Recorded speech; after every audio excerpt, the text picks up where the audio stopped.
Hi Wanderers, welcome to Sloop Gaming, where I'd like to present my favorite rogue build for leveling, as well as into the endgame during Season 1 of Diablo 4, Season of the Malignant. This build easily powered me through the Capstone Dungeon in World Tier 3, where I was 10 below the recommended level. Honestly, I could have been even more under level and still beat it. It's that strong. I'm going to jump right into what basic, core, agility, subterfuge, imbuement, ultimate, key passive skills, and specialization I selected, as well as what aspects, Malignant Hearts, gems, and gear I found the most useful. This build will have you in God mode, dealing insane DPS to single target elites and bosses, as well as explosively obliterating mobs with lightning speed.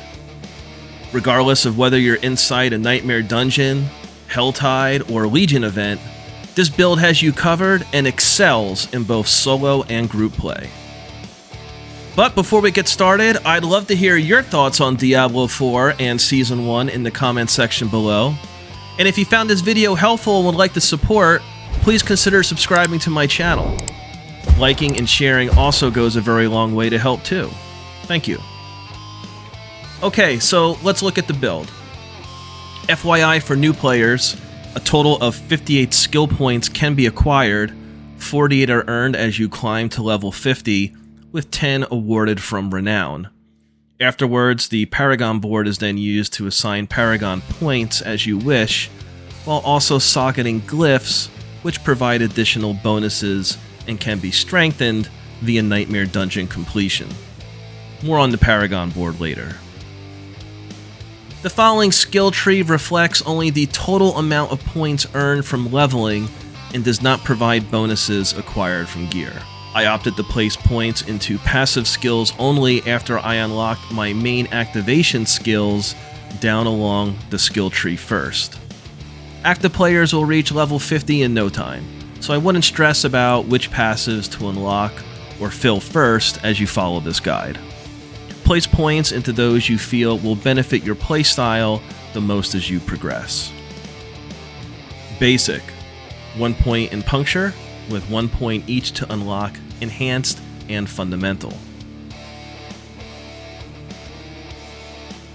Core, 5 points in Twisting Blades, with 1 point each to unlock Enhanced and Improved.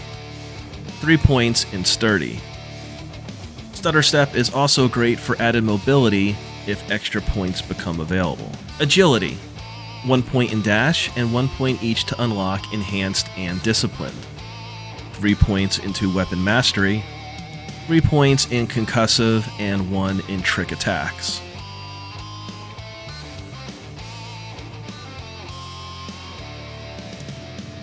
Subterfuge, 1 point in Poison Trap, with 1 point each to unlock Enhanced and Countering. 3 points each in Exploit and Malice. Imbuement, 1 point in Shadow. I would also look to farm for gear that adds points into Shadow and to unlock Enhanced and Blended. 1 point in Shadow Crash, and 2 points in Consuming. Again, extra points should be allotted here if possible to gain extra energy regeneration. Note, if not finishing the Shadow line bothers you, then just shave a point off from another node you feel doesn't benefit you as much. Next, we have 5 points in Poison, with 1 point each to unlock Enhanced and Blended, 1 point into Deadly Venom, and 3 points to fill Debilitating Toxins. Ultimate, 3 points in Innervation and 3 points in Trap Mastery, 1 point in Adrenaline Rush and 3 points in Haste. Key passives, 1 point in Momentum.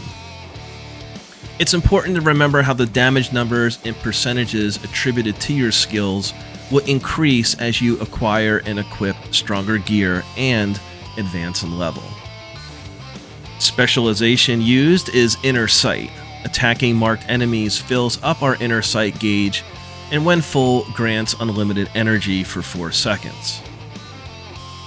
The top 3 aspects I use are Blade Dancers, Edge Masters, and Ravenous.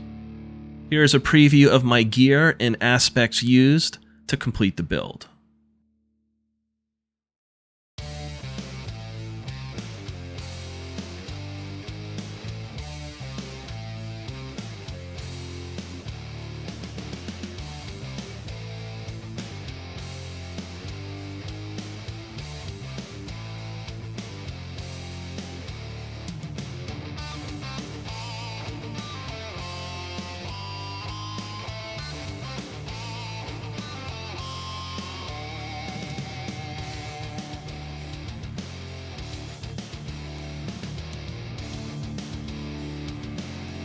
Malignant Hearts used are the Wrathful Creeping Death, Brutal Revenge, and Brutal Trickery.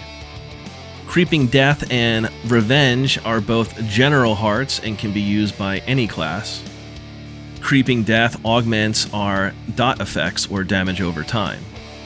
Revenge bolsters our AoE effects or area of effects. Trickery is specific to Rogue and spawns a taunting decoy after using a subterfuge skill, which in this build is Poison. Every enemy on screen will be drawn like a moth to a flame, allowing you time to heal, set up for another damage rotation, or just provide more time for cooldowns. For the gems, I socket rubies into my armor for added life, and emeralds into my weapons for critical strike damage to vulnerable enemies. Weapon selection is a mix to complement the bonuses gained from the Weapon Mastery skill passive. Bow or crossbow for the two-handed slot, and sword and dagger in the off-handed slots.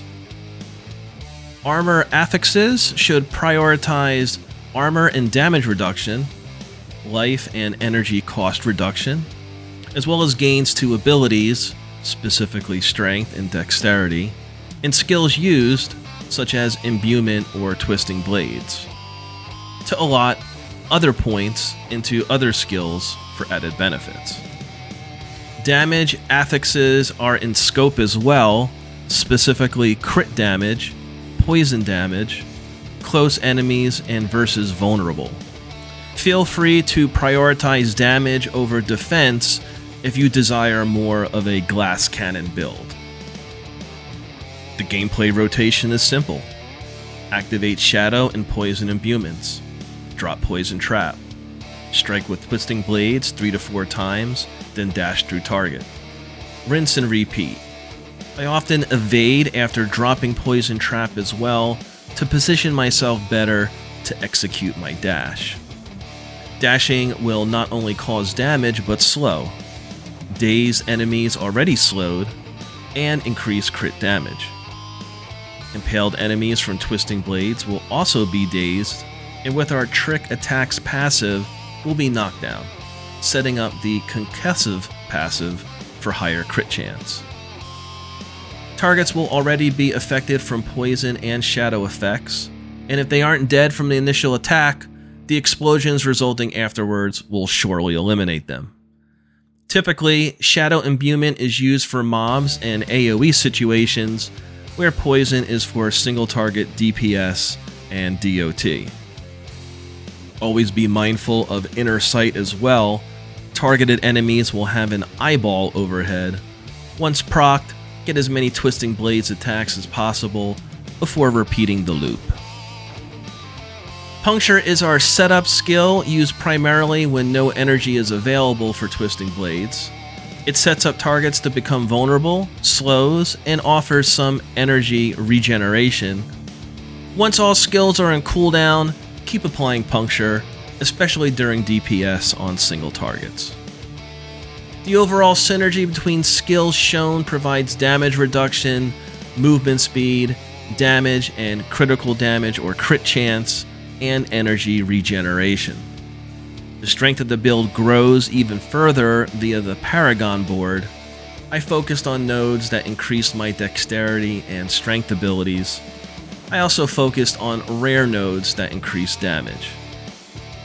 I'm focused on 3 boards currently. Here's a preview of each board and socketed rare glyph.